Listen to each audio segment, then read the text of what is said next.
Más de 200.000 personas escuchan este programa cada mañana. Más de 200.000 personas. Es su derecho a seguirlo haciendo lo que está en juego. No es solo un concurso de frecuencias, es la batalla decisiva por la libertad de expresión. XFM 92.5 y Democracia 920 AM. 8:4. Me complace saludarle, doctor Luis Calero, abogado especialista en temas hidrocarburíferos, confiable ciudadano desde el lado eminentemente ético y profesional a cabalidad en el aspecto jurídico y constitucional. Le saludo también a usted, licenciado Fernando Villavicencio, y le agradezco por esta nueva oportunidad que nos da para analizar el tema. El tema de la corrupción refinada, como Cecilio Moreno Mendoza, compañero redactor de la revista Vistazo, de la redacción de Vistazo, se identifica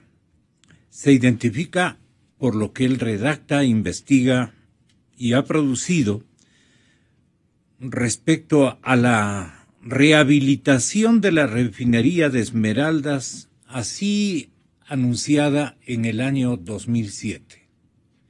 Era ministro de Energía el señor actual fiscal general de la República, Galo Chiriboga, ministro de Energía. Sí. ¿Se acuerda que usted le nombró, señor presidente, ministro de Energía a don Galo Chiriboga, actual fiscal general de la República?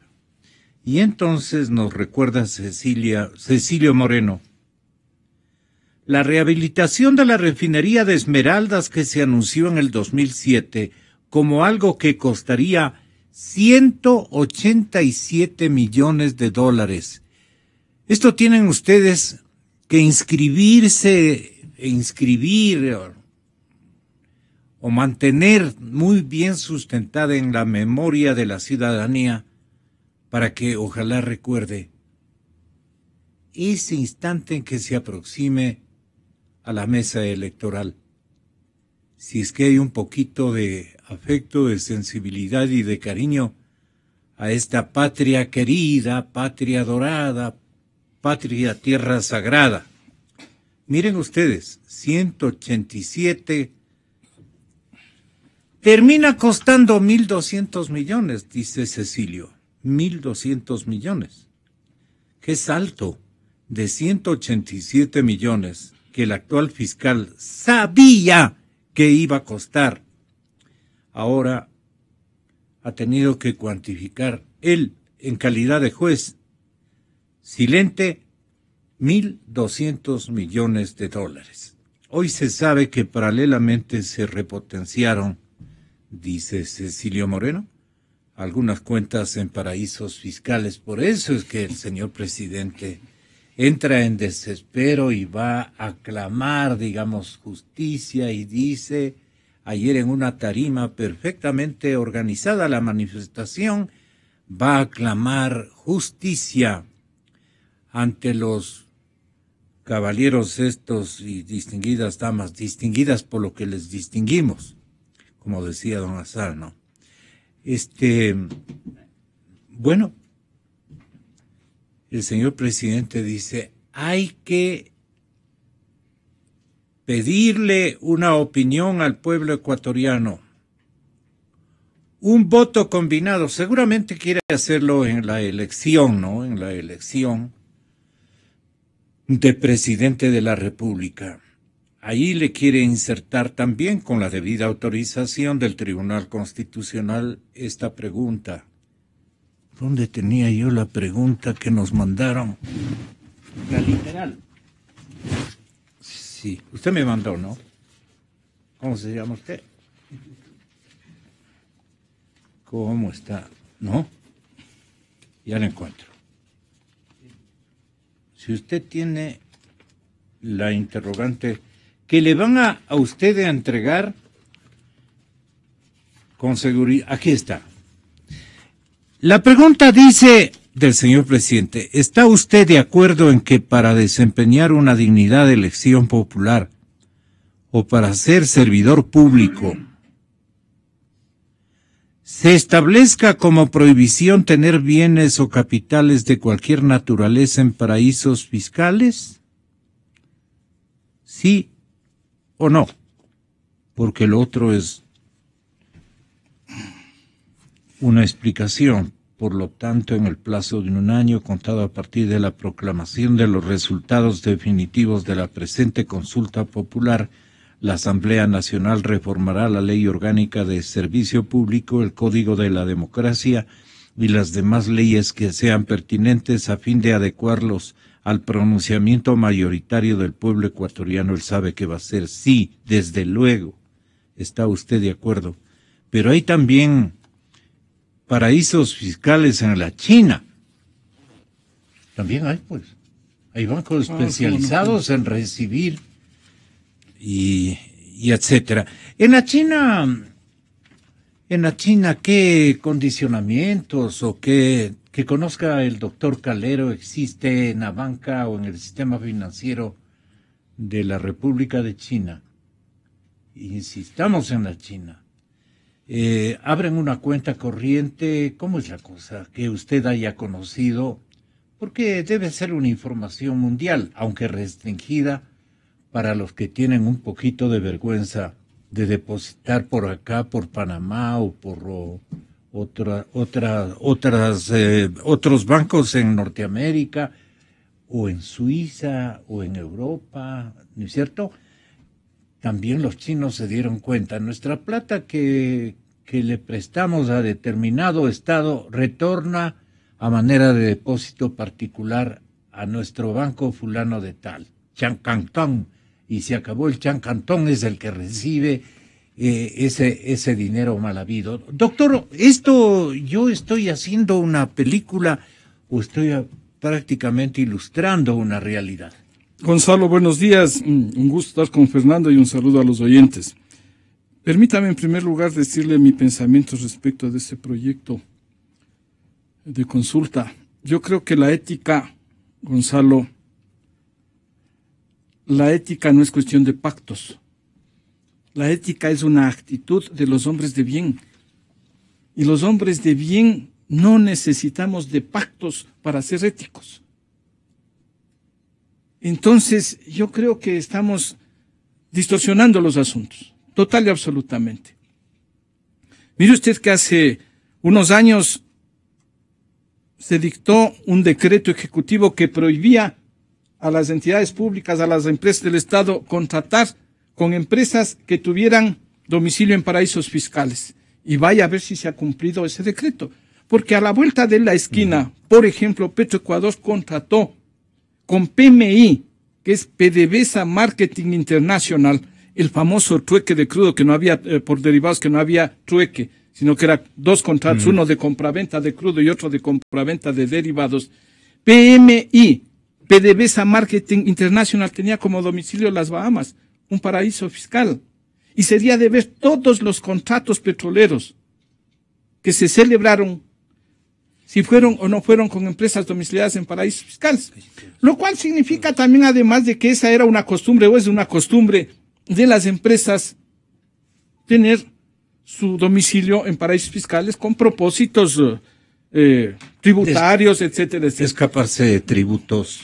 Sí, de eludir. Que no quisieran de eludir, que en sepan definitiva. que... Pero es una práctica que la han tenido y la tienen empresas a nivel mundial.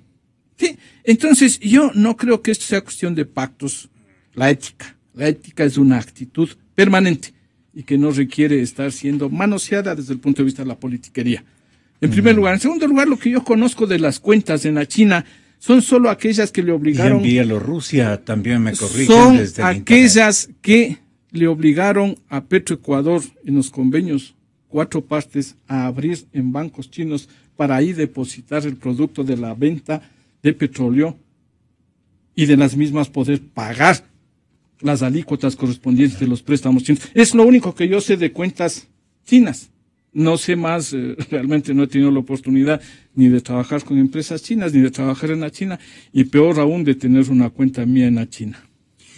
¿Qué es lo que va a consultar al pueblo ecuatoriano, señor presidente?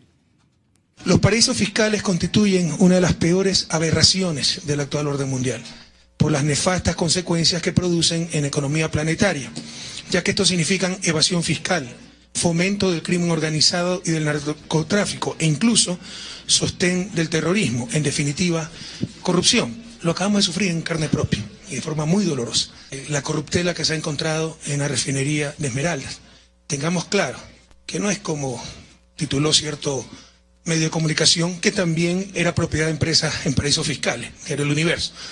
No eludimos nuestra responsabilidad, le pedimos disculpas al pueblo ecuatoriano por este caso de corrupción que nos avergüenza y que no quedará en impunidad. Pero también que quede claro que si no hubiese paraísos fiscales, no hubiesen tenido tanta facilidad para los cohechos, para las corruptelas. Y no solo del lado público, con sus cuentas en paraísos fiscales, sino del lado privado, porque los depósitos que se hicieron en esas cuentas vinieron de empresas privadas también con cuentas en Bahamas, etcétera, y las Vírgenes en paraísos fiscales. No podemos una lucha tan sagrada como es la lucha contra la corrupción, politizarla, convertirla en instrumento de politiquería. Tenemos que luchar responsablemente, patrióticamente, contra este mal que azota a la humanidad entera y desde siempre. Pero por eso debemos tener mucha más voluntad para enfrentarla. Pero que quede claro que no es solo del sector público, sino también del sector privado. Si hay un corrompido en el sector público, necesariamente hay un corruptor y por lo tanto también corrompido en el sector privado. Y si no hubiesen existido los paraísos fiscales, estas corruptelas que descubrimos en la refinería de Esmeraldas, al menos hubieran sido mucho más difíciles de realizar. Fernando Villavicencio, ¿se siente usted de alguna manera aludido? Uy, no, para nada. Yo primero, bueno, no, gracias Gonzalo. ¿Comparte o no comparte lo expresado por el señor presidente y su preocupación?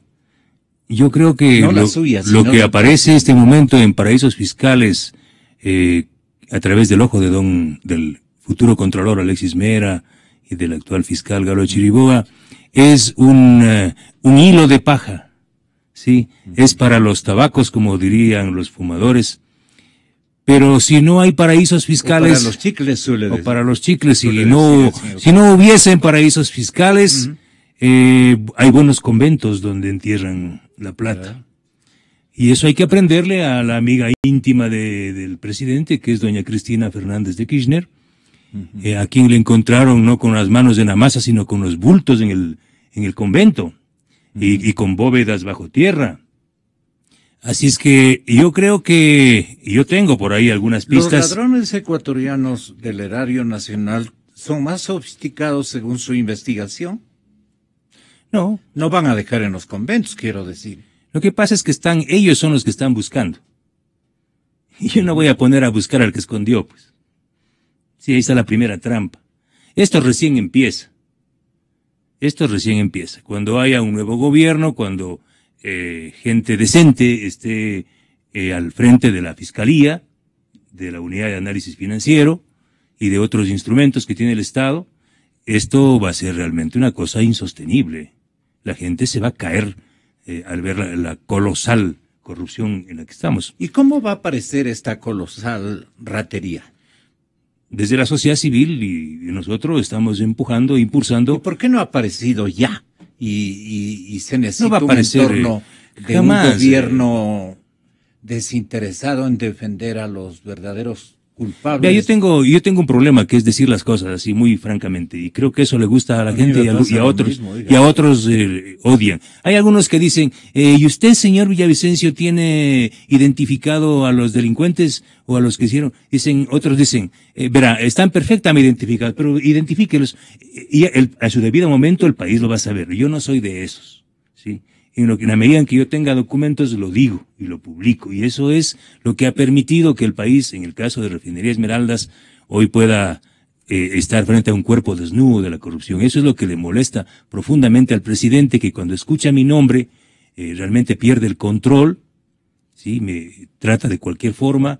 Y yo, frente al último ataque terrible del sábado contra Yanidi Nostroza y contra mi persona, yo les he ofrecido a mis hijos que le perdonen, porque mis hijos le escucharon, ¿no? Entonces he dicho, niños, perdónenle a este señor, pero él sí sabe lo que hace y por qué lo hace. Y obviamente cuando alguien le desnuda en público, imagínese usted si está caminando por la calle y le quitan la ropa en público, y hay muchas arrugas que mostrar, entonces uno se queda así terriblemente ofendido y dolido. Yo creo que lo que ha hecho este periodista y otros periodistas y otros medios independientes es desnudarle al presidente y a su gobierno en uno de los casos, decenas de casos de corrupción. Este no es un caso aislado, este no es un caso que viene de afuera, como pretenden ensamblar ellos. Ellos pretenden ensamblar una verdad.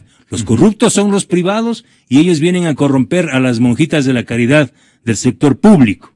Y claro, alguien cayó en la tentación. Capaya cayó en la tentación, Alex Bravo cayó en la tentación, y verá que cuando estemos aquí el próximo año hablando, nos faltará tiempo para la lista, porque tendremos mucha más información. La corrupción en el sector petrolero, Gonzalo, como hemos dicho muchísimas veces, nace de adentro, se ensambla afuera, y así se construye esta catedral de la corrupción. En principal, nació por esta forma urgente, revolucionaria. Hay una carta del presidente Correa que yo la exhibí el año 2009, dirigida en ese entonces también a Carlos Pareja, en la que dice, respecto a los campos maduros, no sé si se acuerda Luis, en la que dice, si no hubiésemos hecho una reforma en la Asamblea Constituyente, esta revolución ya no estuviera aquí. Y dice además, en revolución hay que hacerlo rápido y hay que hacerlo bien. Y ese hacerlo rápido implicó necesariamente, obligatoriamente, cambiar el andamiaje jurídico. Y ahí está un tema central que salió del puño del presidente Correa. Y el presidente Correa no puede darse la vuelta, y eso le duele y le molestó de mis declaraciones en Teleamazonas. Fue el presidente Correa quien declaró estado de emergencia, llámese hoy excepción, en noviembre del año 2007 al sector petrolero, y puso a la Marina a manejar el sector petrolero. Y el directorio de Petroecuador, es muy importante que sepan, una instancia, la más alta instancia del sector petrolero, en este caso de Petroecuador, manejada por quién, donde está representado por quién, por el presidente de la República. El 2007, el 2008, el 2009, el presidente Correa, no había sesión del directorio donde no estaba directamente el presidente Correa. Y todas las decisiones se tomaron con presencia, casi todas con presencia de él y de sus principales hombres de confianza en materia petrolera. Llámese Wilson Pastor, ¿sí? Y Luis Jaramillo, Jorge Glass y otros. El presidente lo que no puede negar. ¿Por qué Jorge Glass? Porque él fue el ministro de sectores estratégicos. ¿Sí? ¿Desde cuándo? Bueno, siempre desde que estuvo. Bueno, claro. Digo yo, el vicepresidente Glass ha tenido un rol muy importante en algunos episodios, digamos, de esta historia de la corrupción refinada. Nada. ¿Por qué se le menciona? Mire, todo el diseño de los proyectos, de los megaproyectos, faraónicos proyectos, Refinería del Pacífico, Coca-Cola, Sinclair, Sopladora, Refinería de Esmeraldas, Planta de Gas de Monteverde. En todos estos proyectos intervino el cerebro de Jorge Glass, de Rafael Correa y de sus ministros de estrella, Wilson Pastor, Carlos Pareja y Anuseli. Ellos son los que forjaron estos proyectos con un equipo amplio de tecnócratas modernos y bufetes internacionales. Yeah.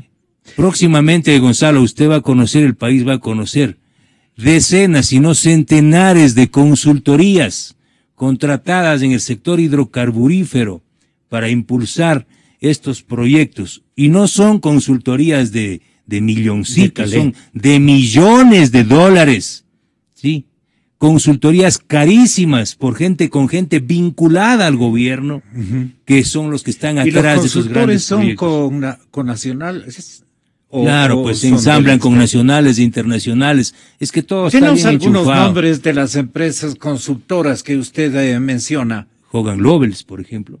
¿De quién era eso? Es una empresa domiciliada en Miami. No se negocia ningún contrato. Ningún contrato con China. Llámese de endeudamiento público o contratos de de venta de petróleo o construcción de mega obras como Coca-Cola, Sinclair, sin Hogan Lovells, que antes se llamaba Hogan and Harrison. Y luego van a conocer ustedes quiénes son los bufetes de abogados ecuatorianos que están enchufados a estas grandes consultoras internacionales, porque donde va Glass, donde va Rafael Poveda, que hoy anda ya en la sombrita, ajá, hay que seguir los pasos, hay que ver qué árbol le cobija. Donde van ellos, van estos bufetes. Por ejemplo, cuando están negociando en Beijing con el Banco de Desarrollo de China y Petrochina, pues los que están haciendo el trabajo no es necesariamente el señor Glass, porque creo que él no sabe ni inglés, peor chino. Los que están haciendo el trabajo es Hogan Lovells, ¿sí? Miguel Saldívar, para decir un nombre, guardes este nombre, Miguel Saldívar, un personaje importantísimo que siempre está con una maleta acompañando a los altos funcionarios del gobierno ecuatoriano. Entonces, nada en este país se realiza sin el ojo, sin la venia, sin la autorización de Jorge Glass, Rafael ¿Y cómo Poveda. puede usted comprobar aquello? Porque la estructura de los directorios. O sea, el directorio, aquí está el doctor Calero. O sea, ¿para qué está un directorio de una empresa pública? ¿Cuál es el rol de una empresa pública? Detener, convalidar, analizar o autorizar. Si usted lee, esos son los directorios. Si usted lee los contratos de SK en refinería de Esmeraldas, usted puede ver que en los contratos se hace relación al decreto. Pero el vicepresidente podría decir, yo no soy parte de ningún directorio. No, sí es parte del directorio. Él es parte, él firma. Por ejemplo, las autorizaciones para que Marco Calvo Piña, como gerente general de Petroecuador, ¿quién nombró a Marco Calvo Piña? El directorio de Petroecuador. ¿Quién fue? Claro. Wilson Pastor, ¿sí? Fue el señor René Ramírez, el señor Jorge Glass y el señor Donoso, entiendo. Ellos nombraron a Marco Calvo Piña como gerente de Petroecuador. ¿Y qué tenía que ver el señor Poveda ahí? El señor Poveda era el ministro coordinador de sectores estratégicos. Sí, ministerio. Era ministro de recursos estratégicos. Claro, es un señor que se ha manejado con tenía que ver. Pero en el directorio, bajo. ¿Qué era el señor Poveda? ¿Por qué le culpan? No, al señor Glass. El señor Poveda, por estar... El país va a conocer las vinculaciones del señor Poveda con el bufete Bustamante y Bustamante. Ajá. Y su pariente Bayardo Poveda Camacho. Sí, yo he revelado, está en el caso de Esmeraldas. ¿Bayardo Poveda es un abogado? Es un abogado. He denunciado. Ha tenido mucho que ver. Muchísimas consultorías. Próximamente en Focus va a salir un enjambre de consultorías. ¿A cuánto asciende el pago de las consultorías? Millones. Solo hay una que saqué ayer de la Arcotel, del sector de telecomunicaciones, que son los que van a entrar a la subasta, a dirigir la subasta de las frecuencias. Hay una de $450,000 adjudicada sin licitación por la señora directora del Arcotel, entiendo, al bufete Bustamante y Bustamante. Y esto es terrible porque el director, quien autoriza, el jurídico del Arcotel, es el hermano de Bayardo Poveda, Juan Francisco Poveda Camacho. Y le adjudican este contrato a Bustamante y Bustamante, donde está Bayardo Poveda Camacho, que es hermano.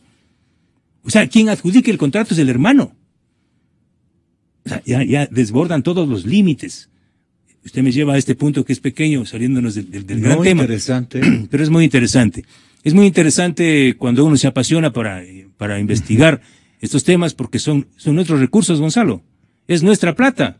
Mientras al país le falta plata, mientras las ciudades se caen en pedazos, el desempleo, 6 de cada 10 ecuatorianos tienen el desempleo y el subempleo. El señor presidente de la República, en agosto del 2015, estamos buscando en el archivo esa intervención, no sé si la ha ubicado ya, pero en agosto del 2015, que cita Cecilio Moreno Mendoza en esta entrega Corrupción Refinada, último número de la revista Vistazo, que vale la pena que ustedes lo revisen, lo lean. La revista está empeñadísima en este tema. Bueno, el asunto es que dice, cuando concurre el presidente Rafael Correa a una inspección de las obras de rehabilitación de la refinería de Esmeraldas en agosto del 2015, dice, ahí está la plata del pueblo ecuatoriano, dice el presidente. Ahí está la plata del pueblo ecuatoriano para los que no quieren ver. Ahí están los recursos manejados con manos limpias. Afirmación de Rafael Correa, presidente de la República, durante esta inspección. agosto del 2015. Los trabajos concluyeron en diciembre, pero para inaugurar esta mega obra, doctor Calero, no asistió el primer mandatario. No sé, estuvo en el exterior o no le convenía, no le convenía en el buen sentido no quiso meterse en ese tema, digamos, ¿no? O sea, debe haber tenido la agenda ocupadísima. Mire, permítame unas dos acotaciones a lo que conversaba hace un momento con Fernando. Existe otra consultora que ha sido muy reiterativamente contratada en este gobierno, que es la empresa Wood Mackenzie. Wood Mackenzie reorganizó el sistema petrolero, el sistema Petroecuador, estuvo en Petroamazonas, entiendo que elaboró planes, programas, proyectos, una especie de planificación para todas las actividades de la industria, y una de sus últimas actuaciones fue, por ejemplo, la de ser una empresa que efectuó la evaluación de las ofertas para el campo Sacha. Se acordará que iba a entregarse el campo Sacha a la empresa Halliburton. Entonces, quien hizo la evaluación de las ofertas fue la empresa Wood Mackenzie. Yo tuve la oportunidad de acceder a un... Alguna vez nos ocupamos de ese capítulo con usted. Y realmente, esa empresa que prácticamente ese informe era un brochure de la compañía de la compañía Halliburton. Pero bien, entonces, esa empresa también que ha sido contratada reiteradamente es una de las estrellas, entre comillas, de la consultoría en el sector petrolero. El otro tema que hay que precisar, mire, el decreto que expide el presidente de la República creando Petroecuador en abril del año 2010, Gonzalo. Sí. En el artículo 4 dice: el directorio de la empresa pública de hidrocarburos del Ecuador, EP Petroecuador, estará integrada por el ministro de Recursos No Renovables o su delegado o delegada permanente, quien lo presidirá, el secretario nacional de planificación o su delegada o delegado permanente. 3. Un miembro designado por el presidente constitucional de la República, para cuyo efecto se designa al ingeniero Jorge Glass Espinel. Las atribuciones del presidente del directorio serán reguladas por el directorio de Petroecuador. Es decir, que en el decreto de creación de Petroecuador se le asignaba ya como miembro del directorio al ingeniero Glass. Entiendo que en ese tiempo él era ministro de sectores estratégicos, coordinador de sectores estratégicos. Antes de Poveda, obviamente. Luego, cuando él deja ese cargo y asume la vicepresidencia de la República, el mismo día el presidente de la República expide un decreto también en el cual le encarga la coordinación, la supervisión de los sectores estratégicos en su conjunto al señor vicepresidente. Pero el vicepresidente dirá, es obvio que en un equipo de gobierno hay momentos en que la confiabilidad del señor presidente de la República hacía que yo participe, digamos, de cada uno de estos capítulos o episodios de la vida administrativa en el área de hidrocarburos, porque me tenía confianza, etcétera. No, eso está bien, Gonzalo. ¿Qué prueban entonces? ¿Qué pretenden probar ustedes? Yo lo único que estaba aclarando, porque usted hacía la pregunta, ¿cómo así está el ingeniero Glass? Y yo le respondo, está por estas disposiciones del presidente de la República. El presidente de la República obviamente que tiene la potestad constitucional. Lógico. Y tiene una amplísima potestad constitucional para organizar, reorganizar. Saber a quién confía. Pero obviamente que sí.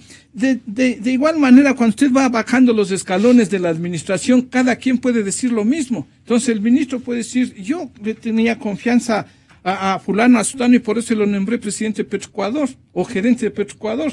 Eso podía decir el señor Pareja del señor Bravo. Por la confianza grande que le tenía a Alex Bravo, le nombré gerente de Petroecuador. Ahora, el señor Calvo Piña puede decir, yo por la confianza que tenía en el ingeniero Pareja, que antes fue jefe de él, le nombré gerente de refinación. Entonces, este es un juego de confianzas, claro. Existe confianza mutua y hay estos encargos. Y bueno, también tenemos estos otros resultados en los cuales ya el tema de la confianza desaparece. Y entonces aparecen las traiciones. Las traiciones. Pero claro, porque eso sí, me traicionaron mi confianza, traicionaron a la revolución, etc. Mientras tanto, la confianza es un justificativo para una designación.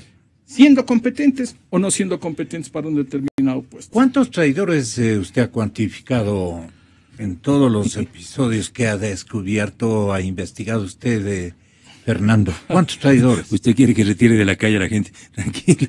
O sea, no...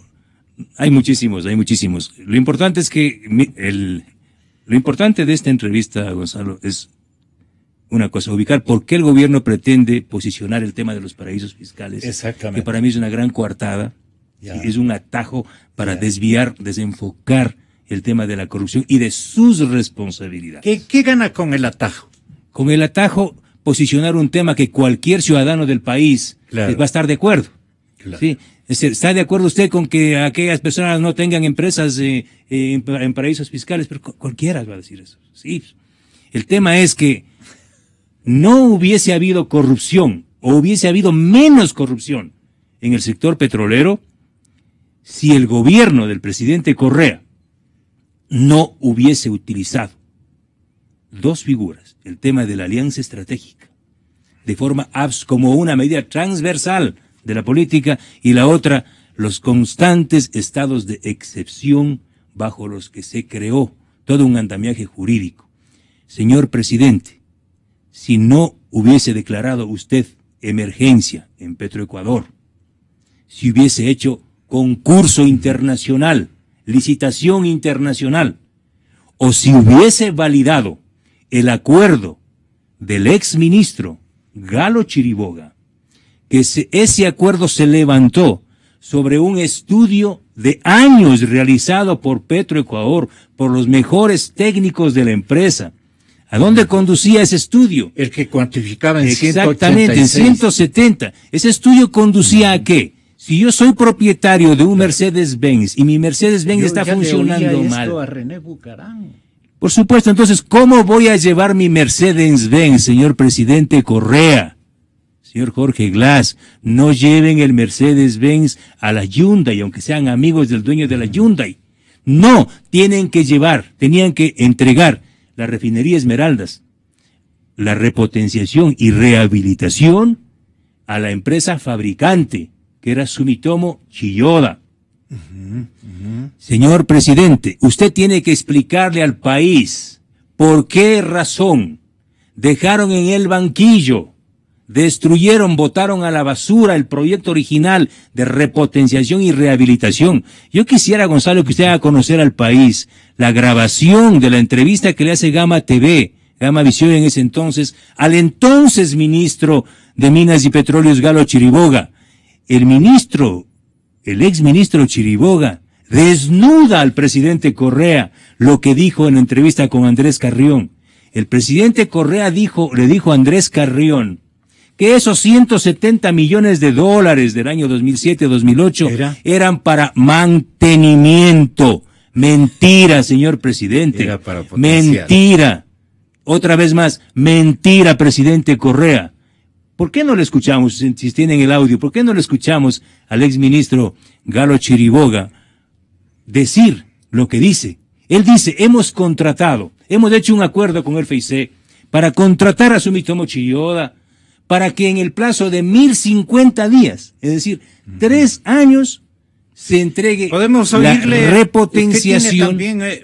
repotenciación, de la refinería Esmeraldas por un costo de 170 millones de dólares, incluso menos, dice el señor actual fiscal. Vamos a ver si logro recuperar ahorita.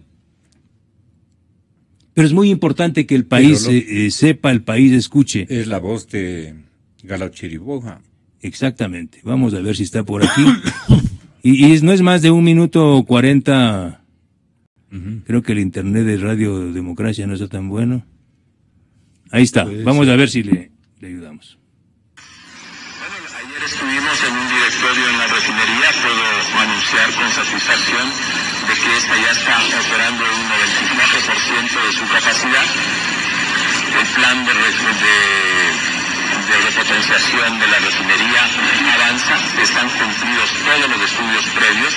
Estamos tratando de que mañana llegue ya la empresa una segunda misión de la empresa Chiyoda, que fue la empresa que construyó la refinería, para ya recibir una propuesta concreta de cuánto costaría la reparación de la refinería. Bueno, ayer estuvimos en un directorio en la refinería. Puedo anunciar con satisfacción de que esta ya está operando un 94% de su capacidad. El plan de repotenciación de la refinería avanza, están cumplidos todos los estudios previos. Estamos tratando de que mañana llegue ya la empresa, una segunda misión de la empresa Chiyoda, que fue la empresa que construyó la refinería, para ya recibir una propuesta concreta de cuánto costaría la reparación de la refinería. Y me decían los técnicos que este proceso podría, una vez concretada la negociación con Chiyoda, llevarnos aproximadamente 1019 días, perdón, 1050 días. Eso es 3 años. Eso es años, sí. A mí me parece lo más prudente que quien la construyó la repare, porque me imagino que esa gente sabe el que hizo. Exactamente, ese es uno de los temas que hemos tratado de motivar a Chiyoda, que venga y sea ella la que pueda hacer la reparación de la refinería. ¿Tenemos un costo estimado? No, todavía no. Sin embargo, hay un presupuesto de 170 millones más o menos que asignó el PIC para la repotenciación de la refinería de Esmeraldas.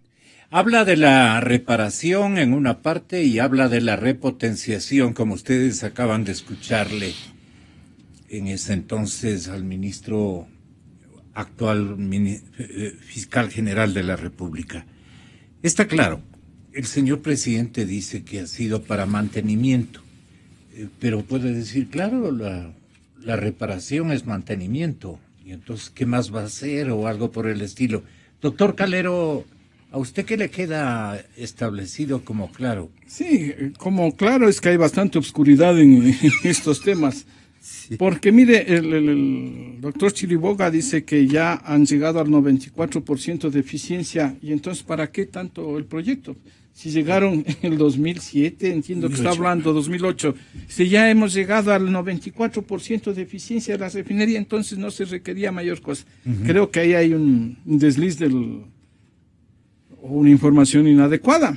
O el resto fue una solemne mentira de que no era, que estaba en una situación de crisis la refinería. De colapso. Con el colapso es el término adecuado, porque con un 94% de eficiencia el asunto estaba mucho más manejable que ahora, dice Fernando. Mire, y yo creo que el momento en que se transparente la información y se comparen papas con papas, peras con peras, el asunto será mucho más nítido, mucho más claro. No sé. Lo que probar es que no se necesitaban 1.200 millones. Voy a eso, Gonzalo. No sé en qué consistía el proyecto inicial y en qué concluyó el proyecto final.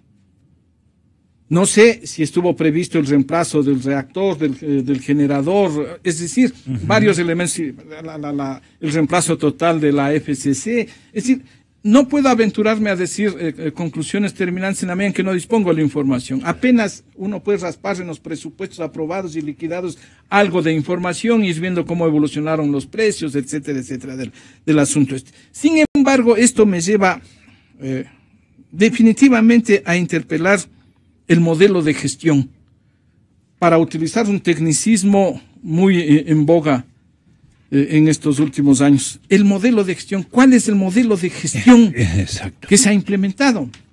Ya hemos dicho desde hace algunos meses, se ha ratificado el día de hoy, que a pretexto de la urgencia se lesionó, se fracturó el control. O sea, un administrador pequeño de la tienda de la esquina sabe que el control es fundamental si quiere mantener y si quiere mejorar la operación de su negocio. El control, no al revés, eliminar el control. Entonces aquí sucede que el modelo de gestión privilegió, entre comillas, la urgencia en perjuicio del control, de la seguridad, de la fiscalización.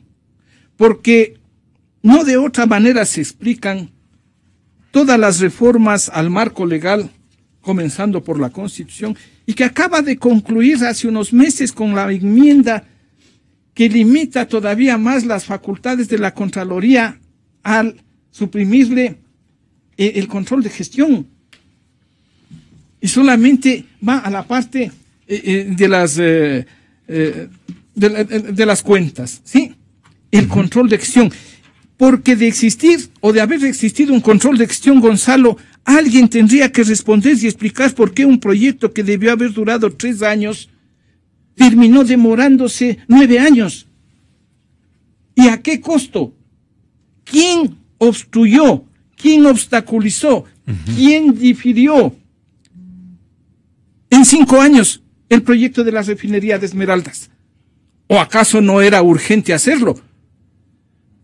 Sí, eso con un control adecuado a la gestión habría sido ya motivo suficiente para que varios ministros pasaran por una asamblea autónoma, una asamblea que cumpliera con su papel. Inclusive, en el caso del vicepresidente de la República, requerirle un informe escrito, porque él está como responsable, según el decreto del presidente de la República, de supervisar, de controlar a los sectores estratégicos. Y este era un proyecto expreso en los sectores estratégicos. Sí. Y entonces los 1.200 millones, 1.500, los 2.200, ahora según última data del Contralor. 2.200. Sí, simple y llanamente tendrían que tener alguna explicación lógica, ¿no es cierto? Pero evidenciada con cifras y evidenciada con informes técnicos. Y esos informes técnicos tienen que darlos los funcionarios responsables, los funcionarios que están en lo que ahora se llama con otro tecnicismo la rectoría del sector. ¿Quién tiene la rectoría del sector? Comience por el ministro de hidrocarburos, vaya por el ministro de sectores estratégicos y termine en la vicepresidencia de la República. Esos funcionarios ya debieron hace fechas explicarle al país el porqué de estas diferencias y el porqué de este gran diferimiento de muchos años. Lo que sí debe conocer la ciudadanía es lo que explica la revista Vistazo, último número, que en el año 2011 la Contraloría inició un examen que llamó Informe General al Programa de Modernización, Repotenciación y Rehabilitación de las refinerías estatales de Esmeraldas, Shushufindi y La Libertad. El estudio se remontó a mediados de agosto del 2005, cuando el Consejo de la Administración de Petroecuador dispuso que su filial Petroindustrial elabore los términos de referencia para contratar la rehabilitación de la refinería de Esmeraldas. Esto era durante el gobierno de Alfredo Palacio y cuando el presidente ejecutivo de Petroecuador era Carlos Pareja Llanuselli. El resultado fue un documento en que Petroindustrial consideraba necesario 28 proyectos con un costo de $127 millones. Leo de nuevo para que el señor presidente de la República lo recuerde adecuadamente. El resultado fue un documento hecho por Contraloría, no vayan a olvidarse. El resultado fue un documento en que Petroindustrial o auditado por Contraloría. Petroindustrial consideraba necesarios 28 proyectos, óigaseme bien, 28 proyectos. No mantenimiento, ¿ah? Claro, 28 proyectos no es mantenimiento, claro. Con un costo de $127 millones y un plazo de ejecución de 2 años.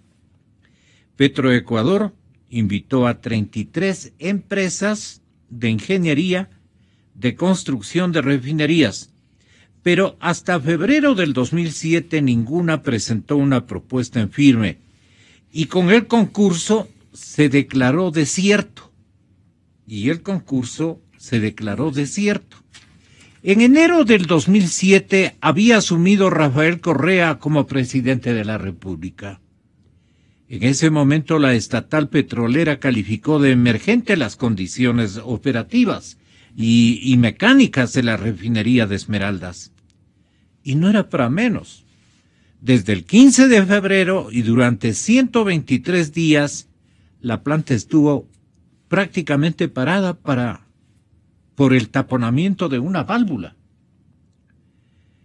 En noviembre de ese año, un decreto presidencial declaraba la emergencia en Petroecuador y sus filiales. El artículo 2 ordenaba además la movilización nacional económica y militar de la Fuerza Naval con el propósito de superar la emergencia provocada por el progresivo e intensivo proceso de disminución de eficiencia en las áreas de explotación, producción e industrialización, comercialización y transporte de petróleo, es decir, todas las fases, exactamente. Con la Marina al mando y considerando los cambios experimentados en los precios de mercado, se hizo una guía descriptiva de proyectos con última actualización en abril del 2008. Allí ya se contemplaban 28 proyectos. Allí ya no se contemplaban 28 proyectos, sino solo 25. Sin embargo, se presupuestaron 60 millones más que 2 años atrás, es decir, que subió a 187 millones. Y entonces, la Contraloría observa, entre comillas, y dice: en estos documentos no se hace referencia o no se contemplaba la realización de fases adicionales para rehabilitar la refinería. Entonces, para el 2008, el ministro de Energía, Minas y Petróleos era Galo Chiriboga, actual fiscal general. En una de sus declaraciones habló de la importancia del proyecto y de que la compañía Sumitomo Chiyoda, constructora original de la refinería, esto lo describía René Bucarán, que fue el que contrató y le supervisó prácticamente hasta el oleoducto, incluso. El oleoducto, sí. Sí.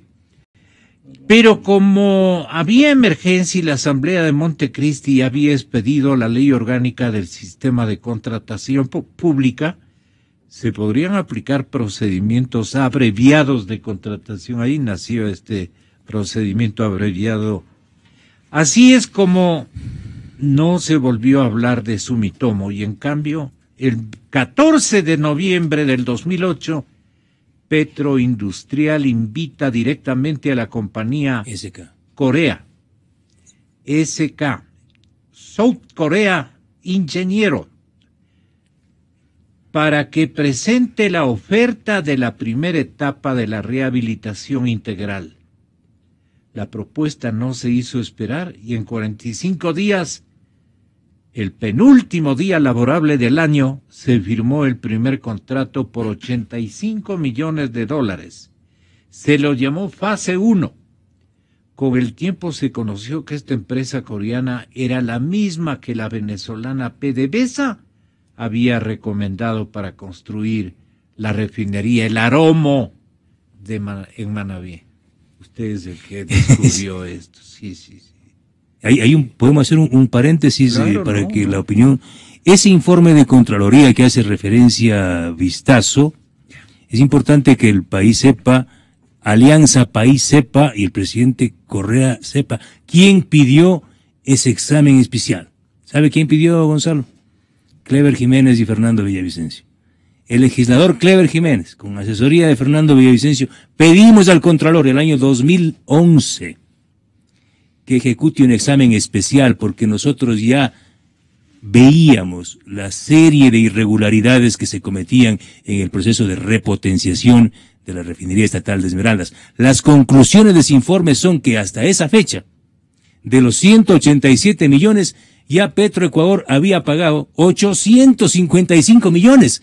Gonzalo, ¿dónde estaban los asambleístas de país? ¿Dónde estaban los fiscalizadores? ¿Dónde estaba la propia Contraloría? Y algo más, Gonzalo. Simultáneamente a la petición realizada al Contralor General del Estado, Carlos Pollitt, para que audite Refinería Esmeraldas, con Clever Jiménez presentamos una denuncia a Galo Chiriboga Zambrano el año 2011 para que inicie una indagación previa contra los responsables de graves irregularidades que se cometían en la refinería estatal de Esmeraldas. ¿Sabe lo que hizo el doctor Chiriboga, el fiscal Chiriboga? Abrió la indagación previa, 2011. Hasta el día de hoy no ha pasado nada. Ahí sí el fiscal Chiriboga no es diligente, pero en mi caso, ahí sí es muy diligente para perseguir a los que investigamos, a quienes nos preocupamos por los bienes públicos. Ahí sí es muy diligente el fiscal Chiriboga. Entonces vea usted, Gonzalo, amigas y amigos de la radio, cómo la propia Contraloría supo el 2011 y no hizo nada. Cómo Fiscalía tenía documentos y no hizo nada. Y el propio fiscal fue con el presidente Correa en agosto del año 2015 a la preinauguración de la refinería, y ahí usted le puede ver en las fotos al fiscal general ahí viendo cómo se quema el gas en las teas, y no dijo nada. ¿Cómo es esto que cuando yo inauguré este proyecto iba a costar 170 millones y ahora, como acaba de decir el Contralor, porque esa es una cifra muy importante, decidora. El Contralor acaba de dar la razón otra vez a Focus y a Fernando Villavicencio, aunque le duela al presidente Correa. Estoy auditando contratos por 2.200 millones de dólares en Refinería Esmeraldas, dice el Contralor la semana anterior. Es decir, que no son 1.200 millones como señala y reconoce el gobierno, porque ellos solo incluyen los contratos para cambiar algunas piezas con las grandes compañías como SK, KBC, UOP, Accent y Worley Parsons. Ahí no entran los contratos. Esta última es la que también, igual que el Contralor, subía a almorzar. Más o menos. Pero ahí en esas cifras que defiende el gobierno, ahí no está la construcción de tanques con la compañía Tesca, que son ¿para qué? Para la repotenciación y rehabilitación de la refinería. No, ahí no están las plantas de sosa gastada, que son ¿para qué? Para repotenciación. Ahí no está la construcción de las plantas Merox y Amina. Ahí no están decenas de contratos adjudicados a empresas creadas entre un Jack Daniels y otro Jack Daniels. Esas empresitas como esta compañía Geinco. Y le pido al doctor Alexis Mera que investigue qué relación tiene el presidente de Petroecuador, el gerente de Petroecuador, con uno de los administradores de Geinco. ¿Sí? A Pedro Merizalde me refiero. Ya. Y que se investigue los contratos adjudicados a una compañía que antes no tenía ni para comprar papel higiénico. Y ahora tiene más de 100 millones de dólares en contratos. Y los dueños son Espinel Jaramillo. Por eso es que no usó la cuenta de Panamá. Y esa compañía también está en Panamá. Sí, para completar. Vea, doctor Calero, aquí está el trabajo de la revista Vistazo. Así subió el costo de la repotenciación de la refinería de Esmeraldas. Presupuesto inicial, año 2005, que acabamos de revisar, 127 millones de dólares. Señores oyentes, Guía Descriptiva 2007, actualización de precios. Ahí ya le suben a 187, 194, 865 dólares. 187 millones prácticamente de dólares. Luego viene la inversión a junio del 2011. Todo esto ya en el periodo del señor presidente Correa. Inversión a junio del 2011. 855 millones. Aquí se pega un salto con garrocha. Con garrochas. Y desde 187 suben a 855 millones. Y nadie dice nada.